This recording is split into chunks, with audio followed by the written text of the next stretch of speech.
Okay.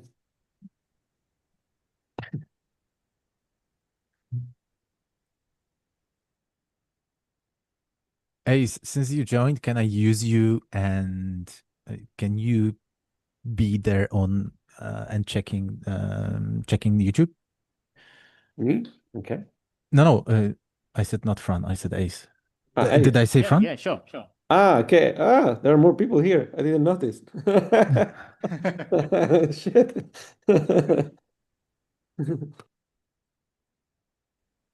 Okay.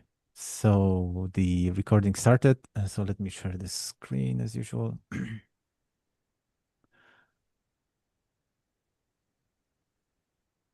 Okay. Huh? Can you confirm that you see the screen? Yeah. Yep. Can you also confirm that you hear me well? Because I had issues with microphone today. Yeah. Yeah. Okay. Yeah, sound good. Okay, perfect. Thank you. Okay, actions from last meeting. I did forgot, unfortunately, with the break, Christmas and New Year's and stuff, to send out information about like to ask people to give feedback on this issue with the end logic for the security schemes.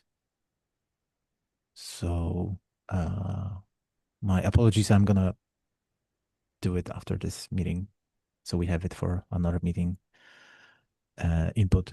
And there was this discussion we had also related to this 1135, which was about the breaking changes. If basically this change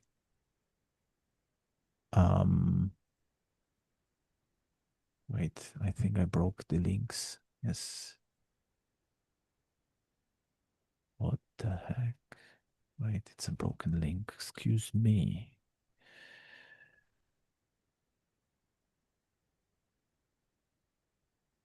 Like seriously.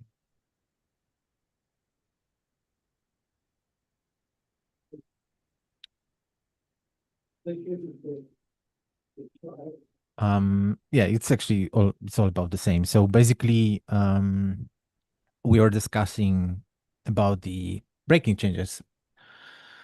And the idea was to give it a thought, like if this addition and change in the schemas would be a breaking change.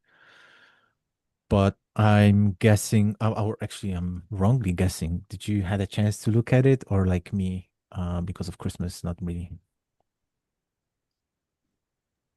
I did. Okay. I did not have a look, but I thought about it in my prayers. No, sorry. So, yeah, I thought about it. That I still think it's not a break and change, unless I'm missing something. I mean, not the back. It's backward compatible. I mean, that's the thing. Break and change. In which direction? Backward compatible, forward compatible. Um, so yeah, we aim to be backward compatible, and I think we are backward compatible still, if I recall correctly. Maybe I'm forgetting something. Yeah, you're right. This is like backward compatible change. We're not changing how it worked before. We're just doing some more stuff. So in that sense, we're fine. The only question is if we're gonna go with it or I remember I written a long comment, but yeah, we don't have like good options there. We have some options. And we caused this issue by making everything referenceable. And so the PR actually goes for the solution that makes sense in the current situation.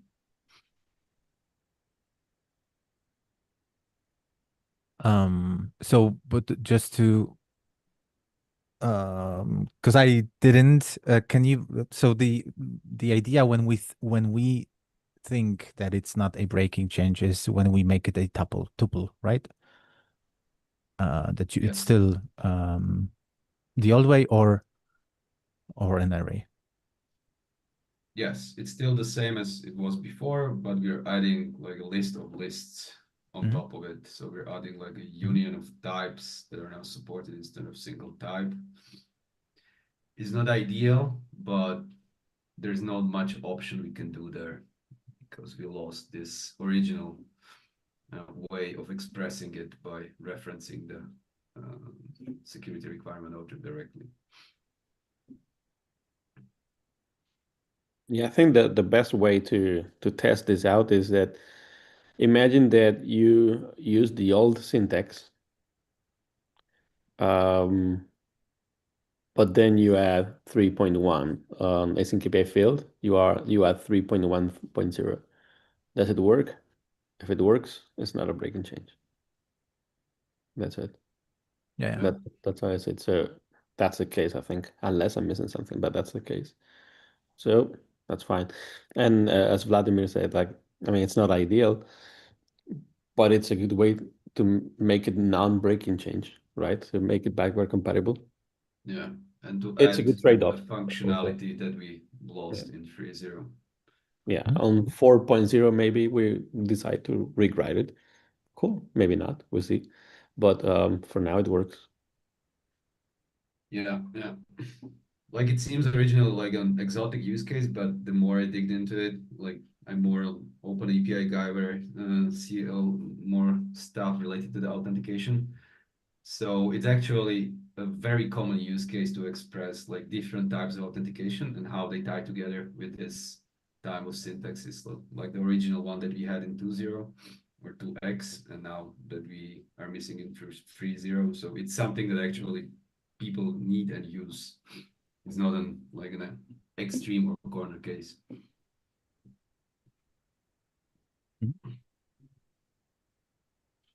Sounds good. I also like approach with tuple because I think since we released 3.0, I haven't heard anybody complaining about what we did with schema, that you can have the old way of schema and nobody even notices the change when they migrate. But you can also have a different object for schema, which is schema format, and then schema field where you provide the schema. So This raises another question to me. Like, how many people nowadays are writing AsyncAPI files by hand or editing them by hand? I wonder how many. I Not do. with There are AI. still some. With AI, it's now like super easy to. I mean, you might have to go there, here and there, and to fix something, but Last I time I wouldn't do it. checked, I wouldn't use the official AI. I don't think there's none of us worked on some good MCP or whatever that could handle it. Yeah. So, I mean, I saw a lot of really bad examples when people say generate me V3 and it's basically like 2.6 with Three. V3. I see it a lot. Like That works, right? That's forward compatibility. Yeah, but Um, it's getting better. Like if you have like a correct validation tool, so you can get it to more deterministic state. So the AI writes the definition, and the deterministic validation guides it to get to the right result. So it's still possible. You just need to configure it in a give it the good tools around Async API so that it understands what's doing right and wrong. Okay, so I don't see any objections to drive it forward. I mean, it's for sure not gonna get into the January release because there's some work that has to be done in the parser. But I would say I'm gonna later on relabel to move to another stage. But again, like we have time until April for next window. So I suggest that we still do the outreach to that I promised to do in December, but this time I'm gonna do it for sure. And I also will will comment to the original submitters that like if they want to wait for the outreach result, they can wait. If they want to start working on the JSON schema and parser, they can also already start doing it. I don't know how much time they need for it. So they're in my team. I'm happy to talk to them. Perfect. So yeah, we're moving basically forward. But just guys, if you can, and whatever we discussed here, your opinions. I mean, Vladimir, you already shared your opinion on the breaking change, but like Fran, I also will do it. Please like leave a comment in the issue. I was going to suggest that maybe we should just drop this Zoom link on the issue and say, hey, we discussed this here in case you're interested, in case they want to see the recording. Maybe the issue, the meeting issue. In case they want to watch the recording and, I think it might be easier for now. Super quick. So yeah, I'll just make notes for me as a typical meeting notes, action points, and so do outreach for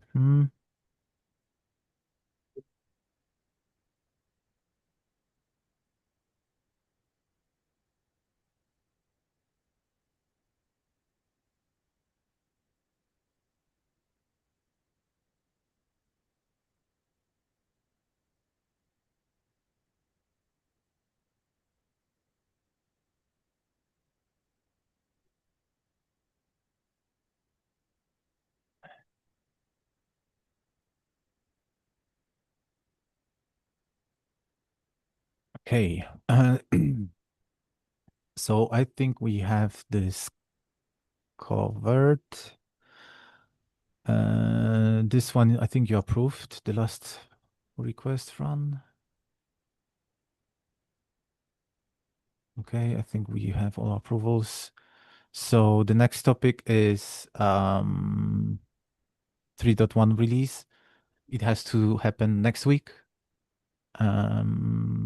Fran cannot do it, but I can do it. I'm gonna be next week, unless somebody else wanted to jump in. But next week I'm traveling for FOSDEM to Brussels for the whole week, doing some co-working.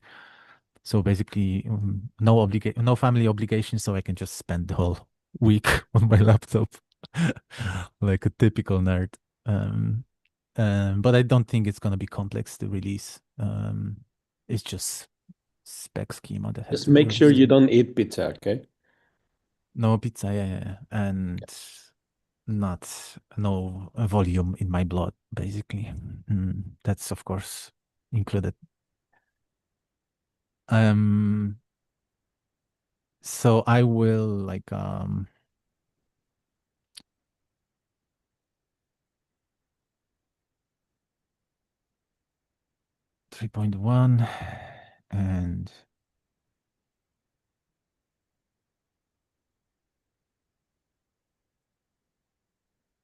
that can be done. I'll just be pinging you, of course, folks, asking for like basically the request from my side is if you can be more sensitive to notifications next week, because maybe everything is in place, but might be that some approval will be missing, and I'm just gonna need you to approve something quickly. All right. Okay, so basically the summary is next week is release, and for now it's just the to make it smooth, which is perfect after 3.0. We're just releasing the SRO rows to my binding. Okay, next topic. By the way, can I jump to next topic or any comments, any questions? Okay. Next topic, proposal from Dale. So it was about the use case where basically in the streaming world where you consume, and they'll correct me if I'm wrong if I'm highlighting it properly to others, like if you process a stream of messages, you want to know a specific information, which is basically how long I think you can be late with processing, or the next event can be late. Or actually, Dale, can you? Yeah, it's a weird one because it's kind of, I see it as describing the stream of events, for which one reason why you might want to know this information is to allow you to do stream processing.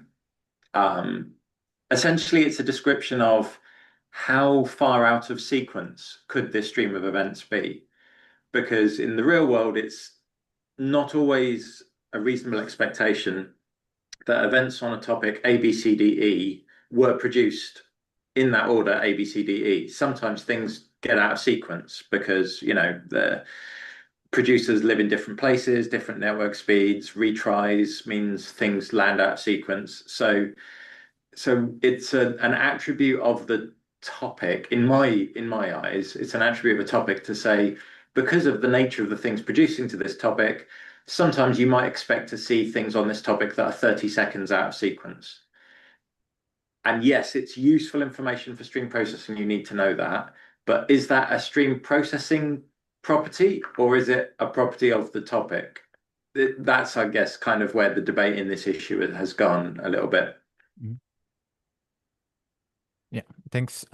So from my side, I just dropped a comment. So like just my opinion, and you share yours, folks. I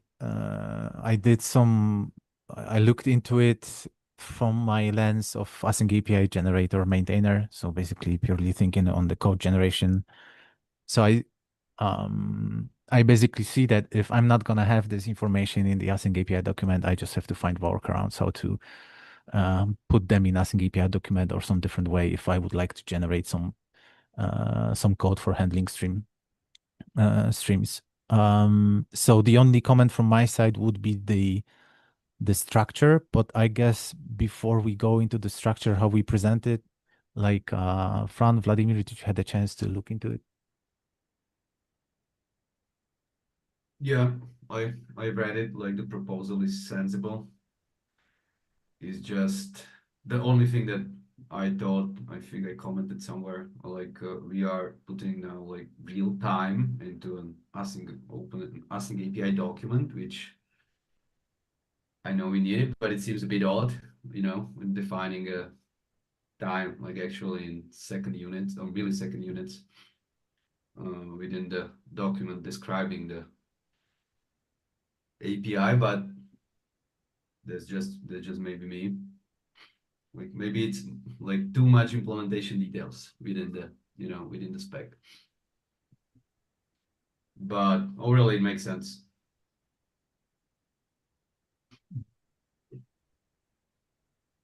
So from my side, the comment only was because from what I understand, the location of the information about the value can be in different places in the so I just highlighted that we already have a mechanism in the spec where we can like specify where in the runtime Yeah, I like certain, that. I hadn't thought of that, but I think that's much nicer.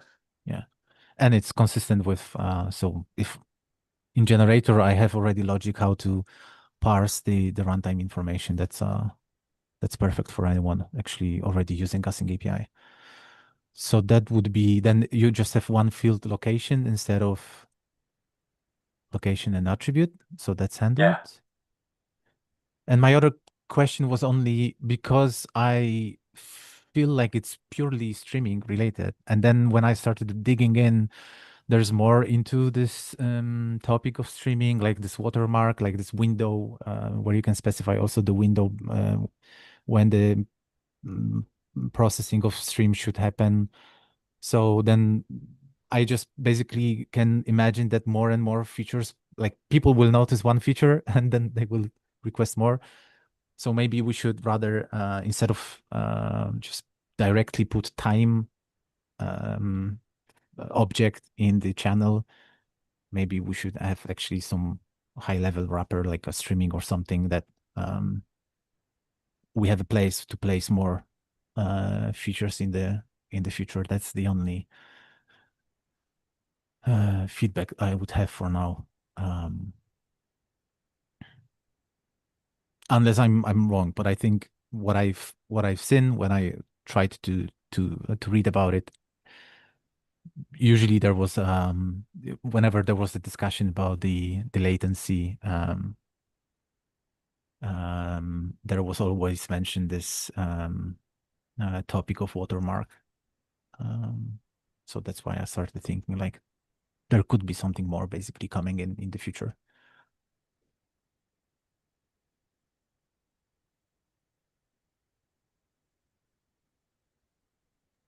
I'm actually wondering if so this is about time, or the property is called time, but it's about streaming. So maybe the field could be something like streaming, or I don't know, something like that. So, and then time will be just one of the sub properties of streaming, or Mhm. so um That's well, what that's what I tried to say now. sorry. I didn't get it then. Sorry. Yeah, sorry. But you Yeah, did it in one sentence, which is better. okay. Maybe I was just like thinking while you were speaking, so probably I didn't get it. Okay, so then yeah, so not yeah, just to reinforce, not focusing only on time on this, but on other streaming properties as well. But yeah, do we want to create a box for all streaming things just in case they come in the future? Right? Yeah, I'm not sure either. Like, what if they come? What if some other streaming things come in the future? It's not bad either that they're not under the same property. So, um, Because for sure we cannot hide it in bindings because we it's not, can, but yeah. it's not protocol binding really. Like Well, unless we change the definition of bindings. we have I think we had something that is not a protocol there. I don't recall which one. Maybe it's JMS or something like that. I can't recall. Um, But then we need to clarify if it's yeah. just a glitch, an exception, or Yeah. Um, don't recall. I don't know. I'm not sure if it's SNS or SQS or something like that was, well, they were a protocol on top of HTTP, one of the two. I don't recall which one. I think it's SNS.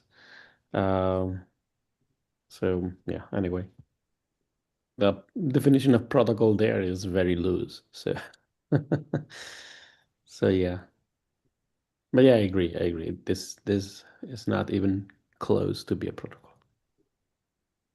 The other things at least are somehow a protocol. So yeah.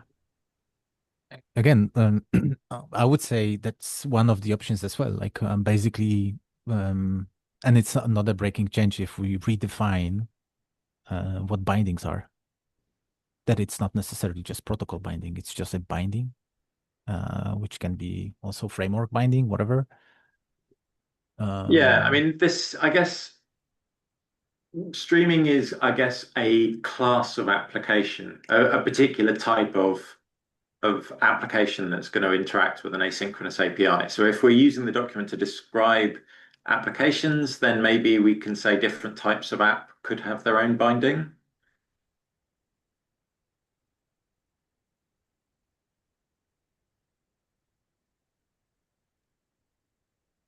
I guess it depends if like um, for the rest of applications, maybe you don't need any extra information, like the core spec is already enough. So maybe you don't need a binding in this case. Um, I don't know. Another thought that comes to my mind is, so will that be linked in some way to protocol bindings as well? Like that I mean this time, max lateness and all this stuff.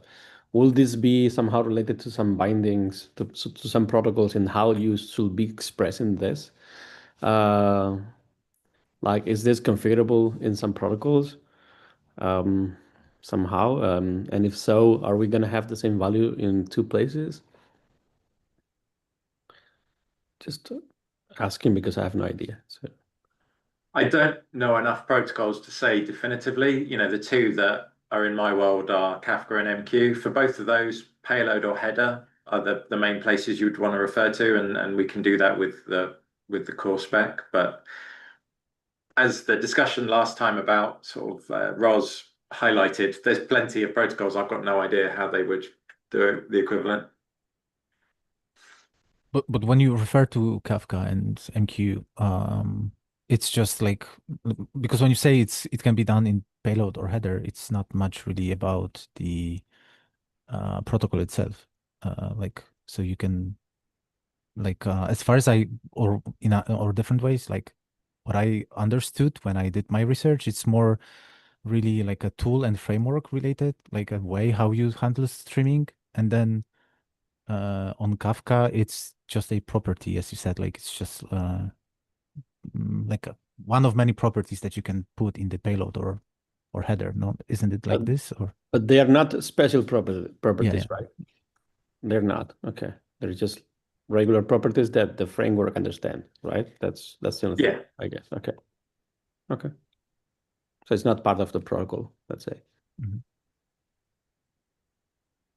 That's what is my understanding. Okay. Dale, you confirm, Yeah, right? there's just you just need to know where the timestamp. What's the best timestamp to use to refer to? Could be in the payload, could be in the header.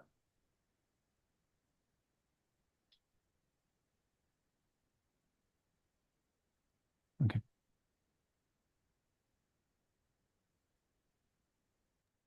It sounds like it's a concept about the protocol. So like abstractly, we're trying to abstractly describe these properties and the location and the attribute basically somehow binds it to the protocol, or even not that, right? Because it's just a location and it's agnostic to the protocol basically. So yeah. So I like something that we mentioned in this call is the notion of framework binding or something like that, or I will even call it framework configuration or something like that. So I wonder if maybe we should open up another kind of worms aside from bindings, right? So separate so we don't mix things. Like I don't know. Uh, for the lack of a better name, let's call it framework configuration. And then inside there, you have, I don't know, streaming. And for streaming, you have max lateness, you have the location and where to find it and all this stuff. And then all frameworks who support this kind of features, this kind of functionality, then can go and look there, right? And grab the information from there. But even with this definition that we have right now, and with the one that I'm proposing, whatever, I mean, that I'm defining right now, there is an issue that I found with Glee back in time, was that, for instance, max lateness. Suppose that you want to have max lateness to be in a range of values, right? Or you want it to be bigger than X amount or not bigger than X amount, or you want to express validation on top of this field, right? On top of this number.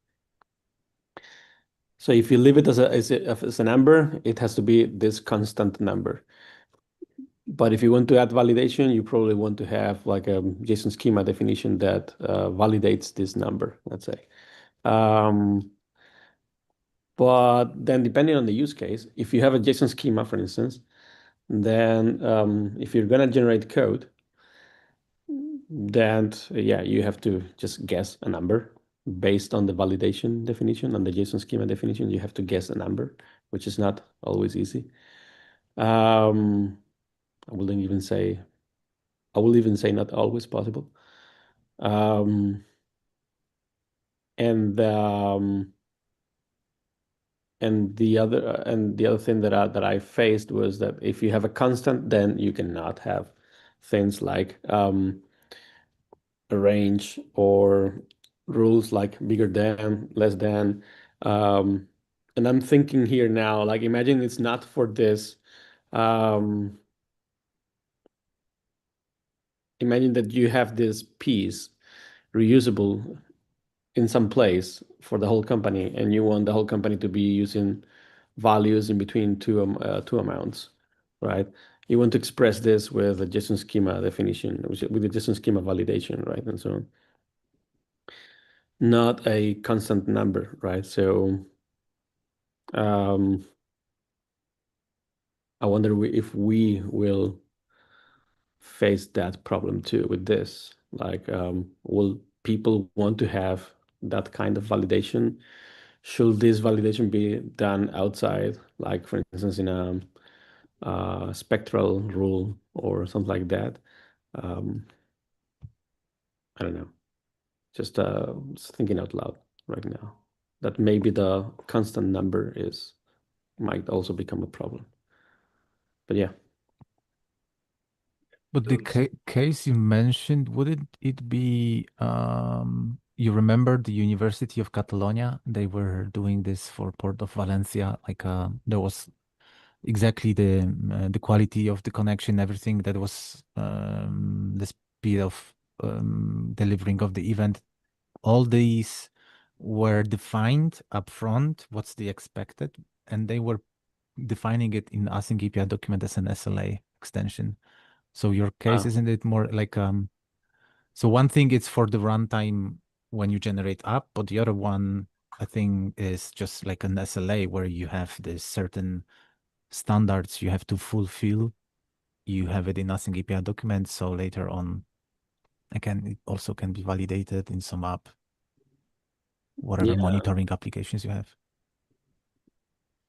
Yeah, it's can be an extension, it can be external to AsyncAPI completely, whatever, as a spectral rule or vapor rule or whatever. But yeah, something to take into account. Like, if we're expressing like constant numbers there, it kind of breaks the whole, like, if you think like the whole spec is based on validations, definitions, interpretable definitions like the location, like, if you look at all the other places it's full of JSON schemas here and there, like to define the structure. But in this case, it has to be an exact value, a constant value, right? Like it's like a configuration. It's like trying to place the configuration in the AsyncAPI file, which I'm all in for that. It's okay. I've done it. I've even recommended it in the past. But maybe even that fact alone, it's a signal that it should be something different and it should be in a different place, maybe. I don't know. Just raising that difference between that specific value and the rest of the things, right? We have that on the bindings as well. Yeah, that's what I meant when I was saying that maybe too much implementation detail within AsyncAPI description. So I would agree with that notion as well.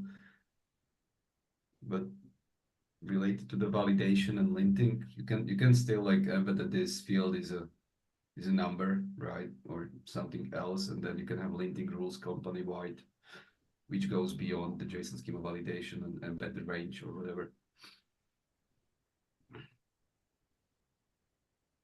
And you can still check if it's in the range of expected or not. Yes. Yeah, and just to clarify, like I'm fine with being like too close to implementation details, let's say. Because since 3.0, we anyway changed with the reverse of the verbs, publish, subscribe, now, send, receive. We're now just like not defining what it expects, but instead we're defining what it does, what it should be doing, right? So it's an implementation detail, like completely now, right? So yeah, it's a weird mix though. So yeah, but I guess like in JSON schema, you have some like documentation fields, some others are validation fields, some other are like, there are different kinds of fields. So yeah, perhaps we can treat them the same way. Like this can be just like a implementation, I don't know, call it whatever, implementation value or configuration value or whatever kind of field that is like it has to be the final number. It doesn't have to be a definition to validate or anything like that. So because yeah, we can externalize that part to Spectral and so on. So, yeah.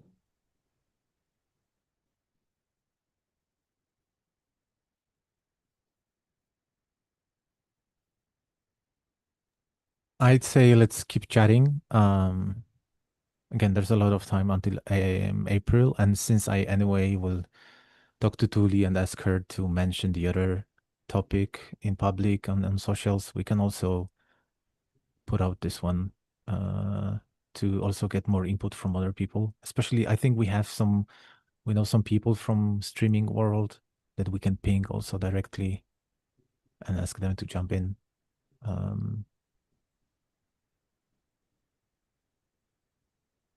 But yeah, there's a lot of options, especially that I don't mind if we change the definition of binding. Maybe one more if I understand this correctly. So when it is written like it is currently what we're looking at, it actually says that this event has the timestamps and time information located at a specific location. So it's got a defined location attribute, but it can be a location in just one field, right? And it actually says that when it came, its lateness should be the maximum of 180 seconds, right? So that's what we're trying to, it's more like we're trying to validate that this event is still something that we should receive or process.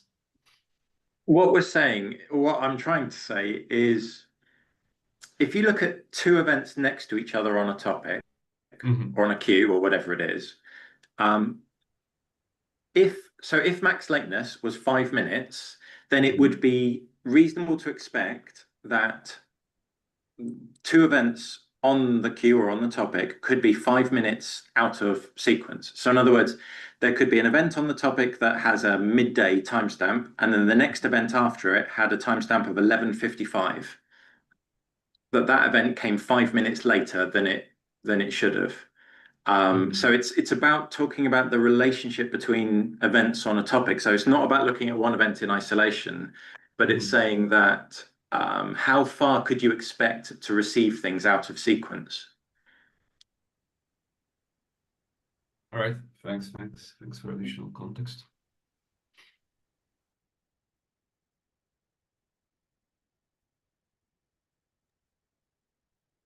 So do you agree to push it to some outreach with the community? Yeah, that's fair. Okay.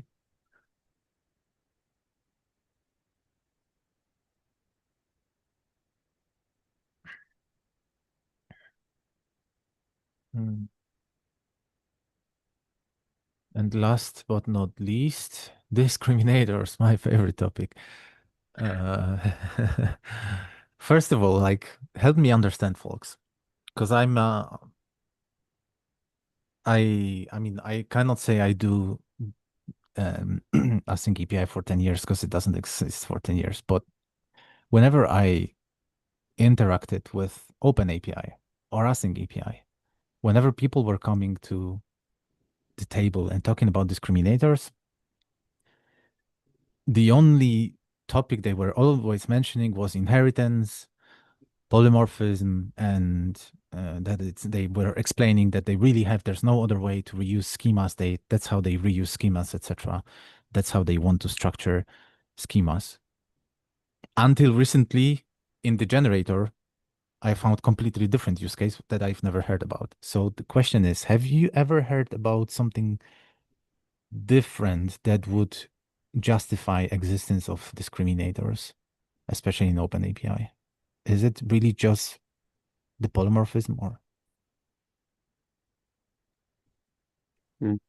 Polymorphism tends to be the main case. Yes. Okay. I cannot think of something different. I I- try to avoid it when I can, but yes, the polymorphism is usually the problem that it solves. So the case I found once is on an API gateway. It was used to quickly find which kind of message definition. Like imagine that you have a polymorphic message or request in this case in an API gateway, and you can expect three different types of request bodies. But all they have in common is a type field, let's say. Depending on the type field, the rest of the body will be different from each other, right? So to quickly understand where to look for the type of the object, you had to look at the discriminator, right? But that was on runtime. And yes, it was for polymorphism. But so you can still do polymorphism without discriminator. But in the case of API gateways, it was important because of performance, right? So it doesn't have to evaluate the three definitions. It doesn't have to evaluate the JSON that you're receiving against the three definitions, just to make sure that it only matches one, right? Otherwise, it will fail. So instead of that, it was like, no, don't match it, don't validate it against the three. Look for type, and depending on the type, validate against this specific one. So actually, I think at some point in AsyncAPI, we got a request like this from AWS. If I can find it, I'll post it here. Um, so, so yeah, that's the only thing that the only time I found something that is like, okay, so that is useful now. I can understand it, but I never used it myself. So I always like my opinion about discriminators was always like, I don't care. I don't want to drive this topic because I'm not interested with such complex schemas. Again, until recently, for the same reason that you just described. So we basically, with Adi, the other maintainer from Generator, we were working on the how we can generate smarter code where developer really doesn't have to know much about the documentation. They have really handlers or like, so basically you can imagine one channel, three different messages, and you don't want to have generic handler where you have to on your own figure out what message you received, but you'd like to have a generated three different handlers and smart way of handling a given event. Routing, So right? routing, basically. Yeah, exactly.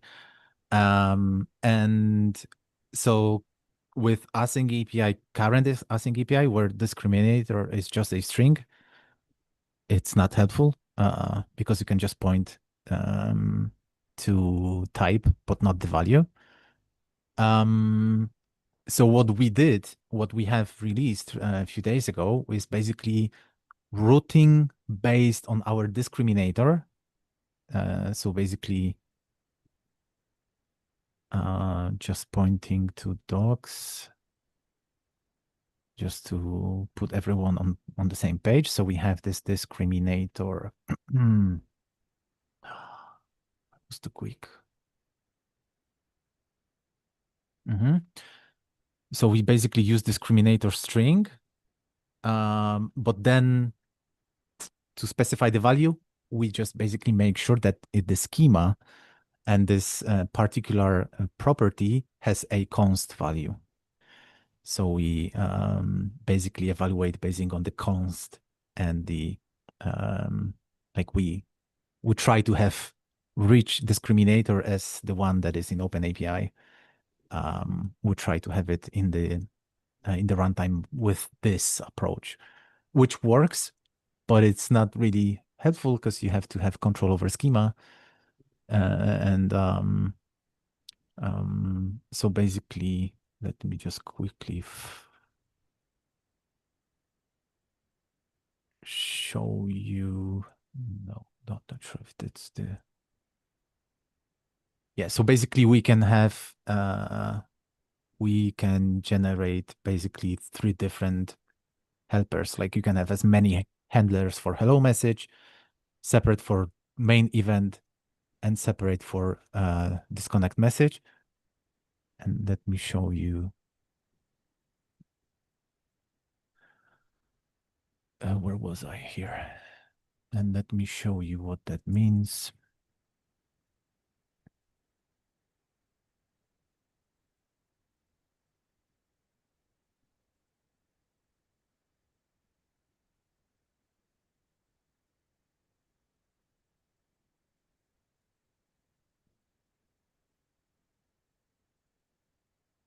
So we can only do this again with current spec. So we could say, okay, hello schema, there's a discriminator type, and we just make sure that type has const hello.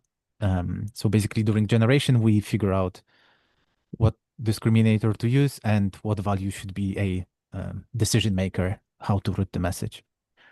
But again, in my opinion, I mean, it's doable, but I don't like it because here we could add const because the Slack client AsyncAPI document that we have, it's the one that we created on our own because Slack does not maintain the new version of the AsyncAPI document. So going this direction, actually, I was thinking that we should go this direction. Like there's already an issue for a long time. There are people asking, as Fran mentioned, I didn't know there's even AWS guys were mentioning. So since it's so easy because it's just this object is already well defined in OpenAPI, in theory, it's just copy paste. The only problem, of course, is breaking change. Unless we go with tuple, then it's not. But yeah, any thoughts from your side on this? So if I understand correctly, you're suggesting to use OpenAPI discriminator object within the AsyncAPI, the same shape? Yes, but it's because I trust the older brother that already went through these discussions, and I imagine that they have well-defined discriminator object that everybody used, and we can just copy it. But of course, might make sense to reach out to current maintainers and ask them if they ever thought that it could be done better. It's like good mechanism to describe a lot of cases, but it's not that simple for tooling authors to actually implement because it has so in OpenAPI it has so many like different niches. The mapping specifically, the mapping object specifically, like discriminator and mapping field. The mapping field, yes, it can be a mapping from string to an external URL, mapping to string for a name of the schema within component schema. So it complicates a bit the tooling, but it gets the job done. And I think there is possibly a conversation, I've seen some conversation of redefining it, but I would need to check back on that with you. Yeah. I also know that's something to check. I didn't check before the meeting. Now when you started talking about it, I know that there were also discussions about discriminator and people asking already directly in Modelina about it. And I think somehow discriminators, the more complex discriminators work in Modelina as well. Probably with extensions or some different way. That's something I have to check. But yeah, I think that the complexity, because I looked out on the object and the mapping looks complex. But again, I think it's the reason because if you just have string, you're then dependent on the schema. String And is that not enough. You have to have mapping of Yeah. the discriminator to an actual type. It needs to be there in any shape or form. Yeah. And actually tuple would not be that bad, because then if you want to have simple solution, then you just still use the string and then the const in the schema. And that's super simple. You don't have to understand a lot about discriminators. But if you're in some corporation, you do a lot of compositions, etc., then Would a tuple like compensate for discrimination expressed as, for example, one of there is references of the schemas, like, for example, if you go for OpenAPI example, you can have like one of and references to different schemas, and then the discriminator defines the mapping of the discriminator field to the actual types defined within the one of. So there are like these different cases that it supports, you know. Yeah. The one-off was a bit scary, I have to admit. But But again, I it can. supports all the cases, like open APIs. If you just port it, it supports these cases. Yes. I'm not sure about the tuple. I would have to see like different examples of it, how it scales.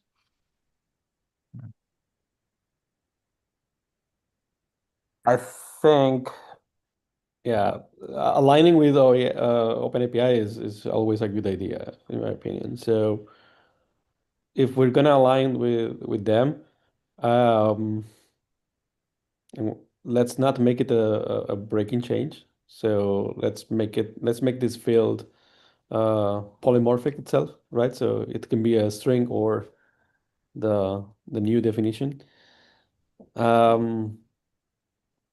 But we should have a mechanism on AsyncAPI somehow to deprecate stuff, to mark as deprecated, but not remove it, right? So say like, so discriminators using a string is deprecated.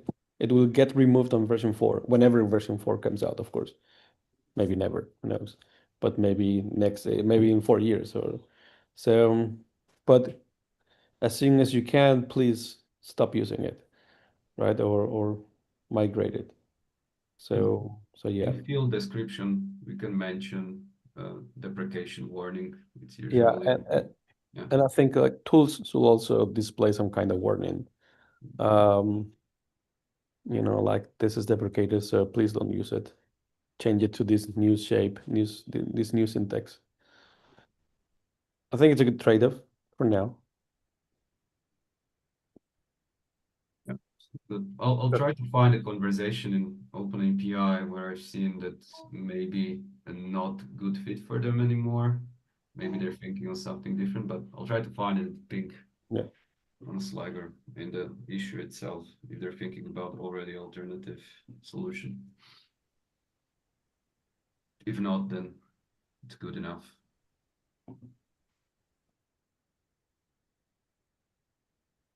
Okay. I'll try to understand more than just routing, because whenever I try to understand this composition topic, it's my head is exploding because I just simply don't get it.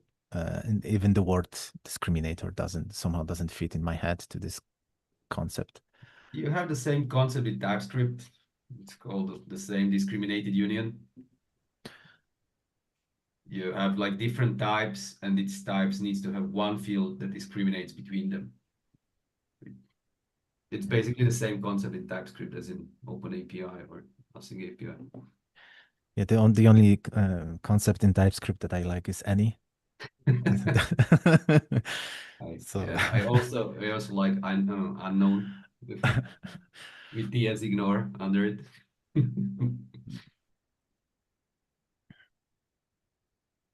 okay, so let's again, if you don't mind, let's continue discussing, because I'm super interested on the code generation side to have it well solved. But if you know someone who, or you have some materials you can reference in the issue, that would be nice. And if you can advise or on your own reach out to some maintainers from OpenAPI if what they think about us following them, or maybe not.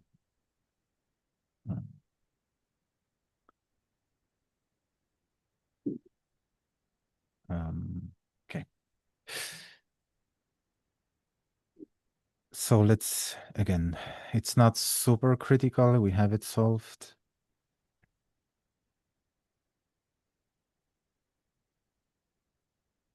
And we can just push it out. Any other action items you think I forgot to put in? Action points, action items. Yeah, I'm not going to do AI, so items. We're good. All PRs for Spec that needs reviewing. I think there are like 5 PRs now. Oh yeah, but it's already 6 p.m. Yeah. So yes, definitely there's a one I know a pull request from really cool guy I met in Munich about cloud events. So we definitely should have a look.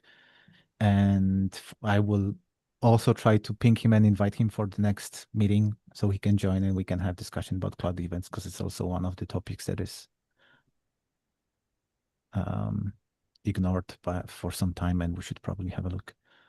But for now, I don't want to keep you longer. It's 6. So folks, as usual, after the meeting, I'm gonna again figure out through a voting process what's the best time for the next meeting. Sounds good? Okay. Perfect. Sounds good. Perfecto. For taking care, Lucas. Thank you. Thank you so much for joining. Thanks a lot, everyone. See you later. Nice to see you guys.